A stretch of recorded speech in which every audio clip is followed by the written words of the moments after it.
Hello, Ange. Hiya. I sometimes wonder how I have time to go to work. I seem to do more now I'm at home than at work. Yeah, I know the feeling. Although I don't go to work, so. So who's Ange? Tell everybody who Ange is. Who is Ange? God, that's a good question. I've written all sorts of notes about my favourite songs, but not thought about who I am. I am a 58-year-old Christian anarchist punk from Sheffield, born in Kent, adopted, found my birth family some years ago, which was pretty cool. And I have 3 children and a grandchild. Oh. And we met a long time ago, didn't we? We met at Greenbelt. We did meet at Greenbelt. I was trying to work out how long ago it was. It's 6 or 7 years. And then we didn't see each other for a couple of years. And although I was in touch with you on Facebook through just friendship groups, I met you again at a Christian anarchist event in London 3 years ago, probably. So what's a Christian anarchist? I know, but I'm sure a lot of people watching will have no idea. Well, I'm an anarchist, and I think Jesus was. I think Jesus, he turned the tables over in the temple. He didn't like the money changers. He was against hypocrisy. He was for the poor. He was for consensus over law, I think. I think his idea is if we all agree that something's a really good idea, then we know it's a good idea. And that is what love and sharing and being kind is, really. I think being human. And I think what worries me a little is whenever you see the word anarchist. You're frozen. On the news. So people talk about violence and taking over and almost replacing capitalists with another boot. Yes, the way I think you're right. And I think people see anarchist as antagonistic and the old image of the guy with the mask and the bomb. So they see it as destructive, and Trump's used the term frequently. Always the anarchists coming in. Whereas I think anarchism is about taking control of your own life and other people's, and knowing full well that humanity is about us caring about each other, and it's just natural instinct, as we have seen during lockdown, for people to help each other and be kind and be thoughtful and be more caring. And as people have had to sit at home and contemplate not having a much less busy life, they've been going out helping people. We've had the claps on the doorsteps. Although I don't think anyone who's voted Tory should ever be allowed to have stood on any doorstep and clap for anybody, but that's my thing. You'd think you'd die of shame, wouldn't you? Yeah. You wouldn't need a mouth mask, you'd need a head bag. I know. Yeah. So what's your first song? I'm sorry, Rachel. What is your first song? My first song is How to Get Your Band on Television by Chumbawamba. Oh, fabulous. Tell us something about that. Well, I think I chose it because it was probably the first song that got me into anarchism, to understand what anarchism was about. And it's quite topical as well with the George Wayne thing having happened, because it's about hypocrisy. And what they were doing, they called it Slag Aid instead of a Band-Aid. And basically the song's about exposing the hypocrisy of bands, musicians and artists that played to white-only audiences in South Africa. And they were sort of saying, come on down, everyone we mention, £1 million will go to starving children. So yeah, I think I just like the lyric, and that got me into Chumba. And they're very lyrical songs, and they're very powerful anarchist songs. So yeah, that's why, because it got me. And one of the first line is products sell, people die. You know, so it's anti-capitalist by the whole of the song. So yeah. And I think one of the things that worries me is, I'm sure it's been levelled at you, a lot of people seem to think that capitalism is eternal and has been here forever and will be here forever. And so people are afraid of something they don't know. Yeah, definitely. And that's, I think, why... whereas people should be afraid of this now. Yeah, and I think that's why it took Boris the twat so long to lock down, because he was afraid capitalism was going to suffer, and it has. And capitalism works absolutely brilliantly if you're absolutely mega rich and don't want to do anything but sit in an office and get the workforce to make your money for you, which is what we've seen with people on the front line doing the proper jobs, the jobs that actually matter and actually make the country run, like working shops, like nurses, like street cleaners, like cooks and chefs. Not like people making £1,000 handbags for people to trot down to a demo with. Oh, I have lots of those. I've only got one. I mean, if people want £1,000 for a handbag, I'll get one from a cheap shop and then give the money somewhere else. Yeah. Going back to talking about Christianity and anarchism and how the things can get confused people. I was at a Christian meeting at a university in Durham some years ago, and there was a woman there, and I was chatting away to her, and I'm quite interested. And she got some extraordinary pair of glasses on, so I commented on them, and she said, "Oh yes, they were £700." And I just couldn't talk to her again. I couldn't even say, why the fuck didn't you buy a £100 pair and give the other 600 to charity? I've never paid more than 40 or 50 quid for a pair of glasses, and I need to wear them every single day. And it is my little luxury. I've got quite a lot of pairs of glasses, but I might have only paid 20 quid for them, or £6 for them, or 10. I don't think I haven't spent £700 on glasses in the last 10 years. It's when friends of mine have got engaged and they've said, "Oh, I've got a platinum engagement ring and it costs £3,500. My instant thought is, why would you ever wash up again? Because you'd be so scared of losing it. And so I'm delighted that my engagement ring is 3 strands of silver that Eagle have crafted into a ring, because it's not a lot of money. And it's something I can do the washing up in, and it's still an engagement ring. Yeah, so this idea that money makes things better. Yeah, the ring that Andrew bought me is a piece of red rock in some silver, and I think we bought it in maybe Prague for 30 quid. But it's just because I like it, you know. So. And it's that worries me, because people buy things because they're expensive rather than because they like it or because they're better. Yeah. And they've done lots of tests on recent television programmes with Polo Shirts and saying which one's the best. And it's not always the £900 Calvin Klein one or whatever they cost. It can be the Asda one, or not that I'd buy from Asda personally, but whatever, you know. So yes, it is strange. Yeah, definitely. And as you know, a lot of what I do is using old fabric and making it into something else. So yeah, textiles are something I absolutely adore, but old textiles, leftover textiles, remnant textiles that I can make into something else. So what kind of things does Ange make then? Because I know you're I do have the next creative prize for the next Punk for the Homeless gig. So I've upcycled a teddy bear, Mohican, and I found some transfer paper so that he's actually got a Punk for the Homeless t-shirt on. Trendy teddy. Yeah, and anyway, so there you go. And my own teddy, which I made for myself when I was 17, has now been, he's now got new clothes. He's more of a hippie with his tie-dye trousers and his rainbow waistcoat. And yeah, this sort of thing. That's a bag that hasn't yet got any back handles on. And these prizes again for Punk for the Homeless raffles. Just covering homeless notebooks. Yeah, just covering notebooks with rubbish leftover bits of paper. Fabulous. And dolls' clothes. Oh, that'll fit me. Yes, Rachel. So what's your second song then, Ange?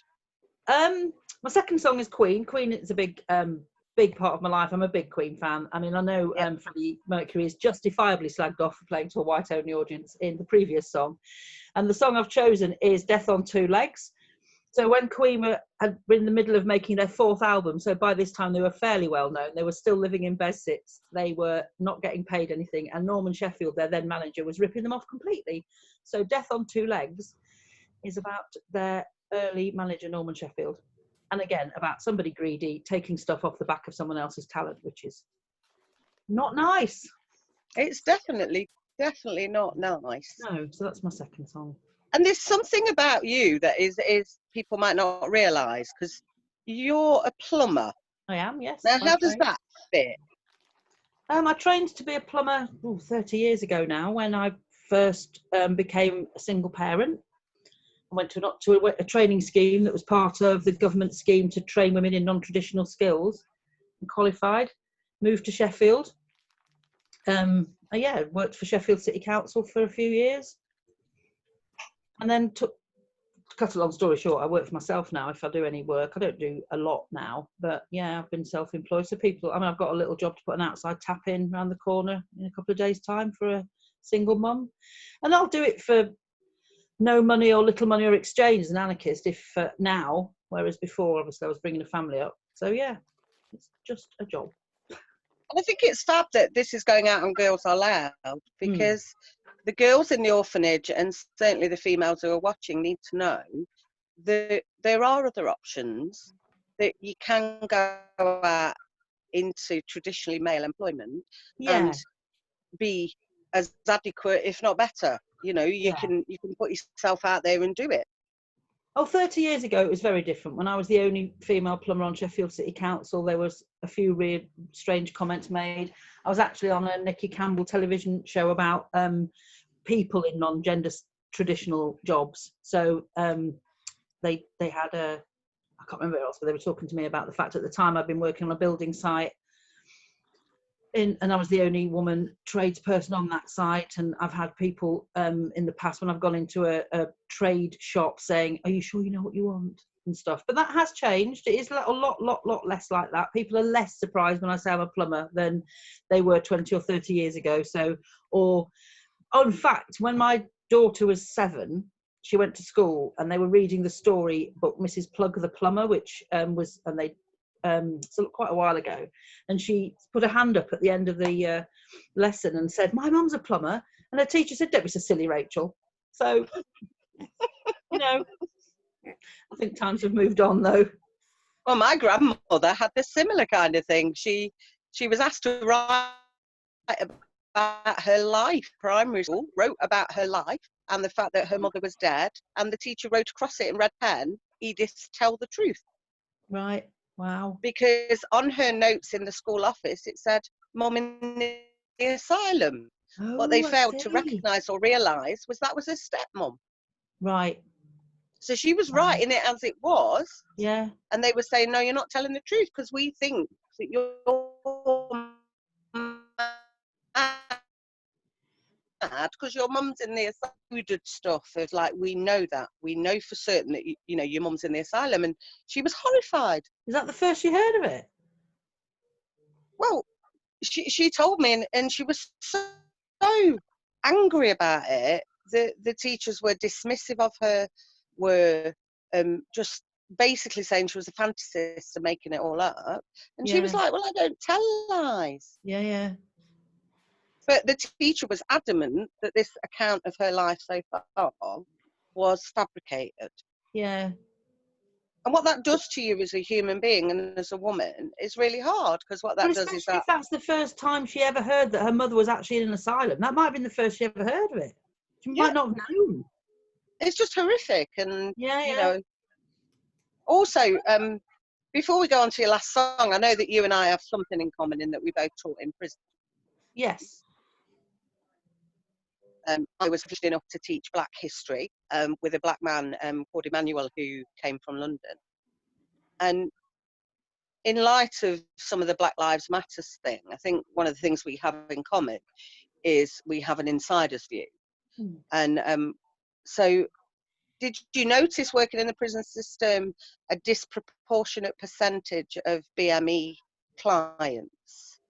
Yes, a lot. Yes, absolutely. If not more than half of the prison population were not white, I would say.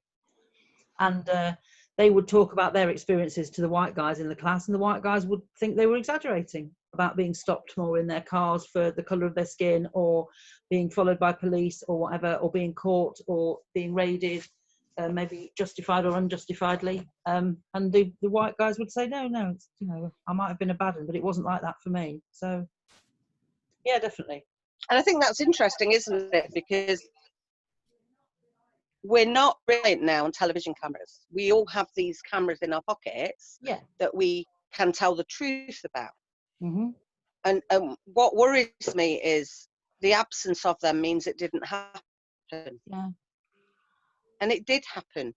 Because overnight, there's, I don't know if you've seen it, but there's footage of police officers pushing an older gentleman on the floor.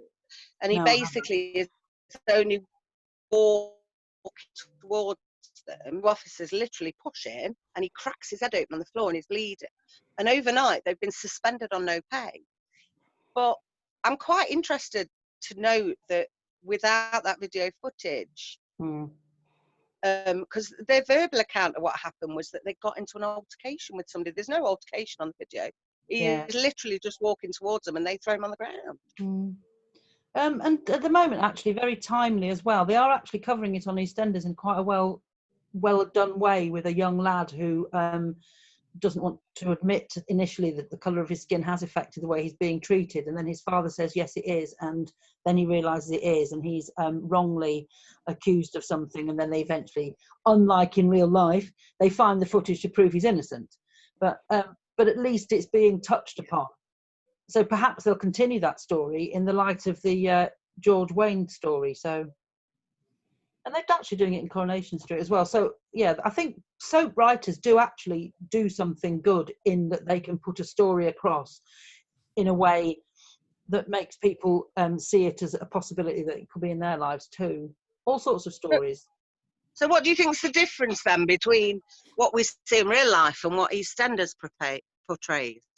In Soapland, there's always a happy ending. It always works itself out. Deirdre was wrongly convicted but got out at the end of it. I know that's a long time ago, but yeah, there's usually a happy ending, and the bad guy usually gets caught out. So there's a gaslighting story in Coronation Street at the moment, and we all know that they'll work out that he was the bad guy and she really was being gaslighted, and she'll come out of prison and he'll get his comeuppance. That isn't what happens in real life. Well, in reality, when I was gaslighted, other people said it was my fault. Yeah. The person that I was with behaved in such a deplorable manner. Yeah. And I think what soap operas do effectively that you can't do in normal dialogue is they make you know and see the humanity of the victim and the perpetrator. Yes, they show the possibility of it, and they do show it accurately. I think my complaint usually is that, as I said before, that someone who's wrongfully convicted, it has a happy ending, and sometimes they should show the side of it where it doesn't quite work out so well, or it affects somebody for a long time. But yeah, the fact that these writers are doing stuff like that is good. Yes, a good thing. I find it interesting though that in our country, a prime minister stood up and said, "Free Deirdre Rachid." I know, didn't hear as many comments about de Menezes. I always get that name wrong. But I didn't see front bench politicians standing up and saying our police service murdered somebody yesterday. Yeah, they watch it on Coronation Street, and because they know that this guy was wrongly, the woman was wrongly convicted. But yeah, when they see, I mean, I don't know if you know, but in Manchester only a couple of days ago, the chief of police who was presiding over, who was shot, I can't remember, there was a guy that was shot dead, who was completely innocent, and they've just thrown the case out of court. They're not going to prosecute the police constable, the chief of police. I wish I've got his name in front of me, but yeah, it's horrific. 6 years ago this guy was shot by the police, by the way, and they're only just taking it to court, and now they've thrown it out. So yes, there's no justice for there is no justice. There might be. There is no justice. Maybe this George Wayne story will change something. I mean, the outcry for actually get the guy who George Floyd, is it? I'm so sorry. What do I keep saying? Wayne. Oh, I'm sorry. George Floyd, yes. Right. And yeah. I mean, my brother shared a video with me yesterday that basically a young black woman was saying, admonishing the black community and saying only in the black community defend of their culture. And I thought it was a pretty privileged statement from this young woman. And because what it does is it negates the government's involvement on making black people look guilty. Yeah. You know, it's like the war on drugs is really about money. It's not about drugs. And people have known that for years. And what it's done is criminalise large groups of people. Yeah, there's no war on alcohol in this country and the West. There's no war on aspirin and other stuff that can kill you. Alcohol, tobacco, they'll pick a drug and use it as a black market tool. Then you could go into any store. So what's your last song, Ange? Oh, my last song is Toya, I Want to Be Free. Ooh, With the magic line in it. So what if I dye my hair? I've still got a brain up there. I want to be free. Yes, go on, Toya. Exactly. Good old Toya. And you're quite involved, though, aren't you, in justice issues and challenging the state's view on crime and individuals. And you and your partner do a lot within that. Could you explain a little bit about that? We've been involved in miscarriage of justice awareness for quite a long time. That's Andrew writes about it quite a lot, and Andrew's been involved with a group called United Against Injustice. So really it's a case of, have meetings, get people who have been affected by miscarriage of justice to have somewhere to go, to say, my son was convicted of something he didn't do. And usually it's after the event that people work out that, blimey, he's actually got convicted.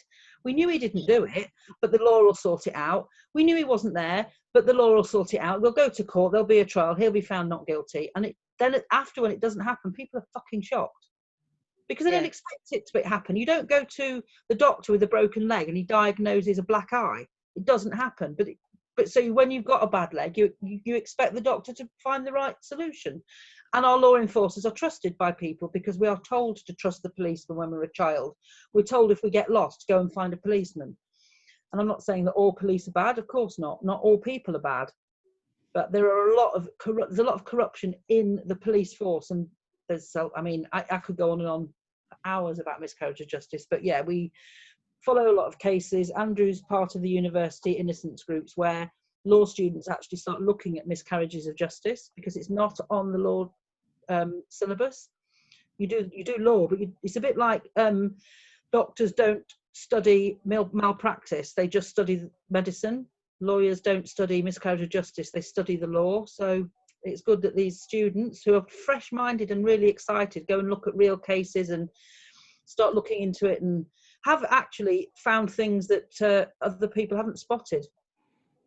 There's one particular case of a woman who is now deceased who was convicted of killing a family member. I'm not going to go too into it to give the name away, but the students discovered something that clearly pointed at somebody new or somebody else, and it was like the penny dropped. Didn't that car belong to that person that was possibly cited? A bit like the Madeleine McCann thing, which is actually incredible how long it's taken for that possibly to have been solved at last. So yeah, there are people out there that fight and fight and fight. Apparently he was a suspect. I think one thing that's been interesting today is I saw a video this morning of a black American senator being mace sprayed by police officers.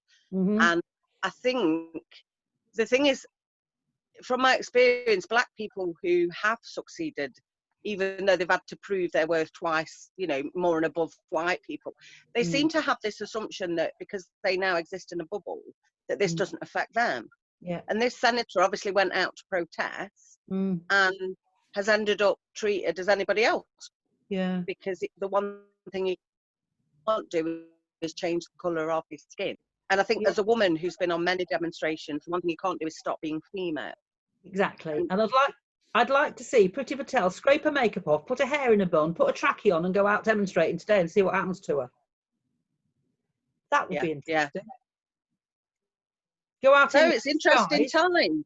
But there are stars who go out in disguise and campaign for things. I can't think off the top of my head who, but yeah, she should do that. She should go in disguise and go to a Black Lives Matter demo and see how the police treat her. Oh yeah, I bet they'd love her, wouldn't they? That is huge hypocrisy, I think, when people of colour like her are on the right and are party to stopping people coming in and stopping immigration. Oh, they're entitled, aren't they? It's a case of, we're here now, you can raise the drawbridge. Well, I've got lots of money in the bank. Yeah, you can raise. Exactly. It's really strange. And ancestors must be reeling because they will have seen all that treatment, mistreatment. Yeah, my father was Polish and he was mistreated but he still didn't see that he should have to help. He was still racist of colour. It's very odd how people are, yeah. So Anyway. another thing about Ange that most people won't know is you've got ADHD. So how has that affected you in lockdown? Oh my God.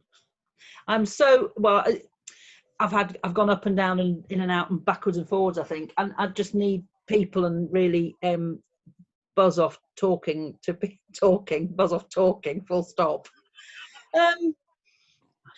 Yeah, it's sometimes it's done me head in. Sometimes I've been able to get so much arty stuff done, and sometimes I've just been in bed watching shit on the telly. So yeah. And you've chosen not to sleep in the house quite a few days, haven't you? I slept in the garden for 6 weeks in a tent, which I've moved 4 times. So first of all, it was at the very bottom of the garden, then it came close to it, and now it's gone back up again. So yeah, I did sleep in my tent. I've loved all the pictures of the Sahara Desert from the front of your Yeah, it was a time travelling tent. The internet's wonderful. Yeah, it was a time travelling tent. Yeah, I went back to prehistoric times. I woke up in the Sahara Desert. Did you see eagle? No. Good. I thought prehistoric, them kind of jumping. Because I kind of liken it to being in lockdown with ADHD to having a wasp in a jam jar. Because you kind of got nowhere to go with all that. No. Yeah, and like a lot of people say, I'm really lucky. We've got a nice house, we've got a nice big garden. I can go up the bottom of the garden and not have to leave the property and still be outside. And yeah, so I'm very lucky that I've got somewhere with plenty of room to be. And I've had a couple of people round. My son's been round and he's sort of sat a mile away from me and stuff like that. But yeah, not seeing people has been really difficult, and it's really nice that we are now allowed to pop around to people's back gardens. Although, of course, if you don't live with someone, you can't go and have sex ever again. No relations between people that don't live together, unless they wear masks, apparently. But then we know someone who'd be quite happy to wear a mask, don't we? Yeah, we could all copulate with masks on. That's a good idea. Just wipe down, you'd be fine.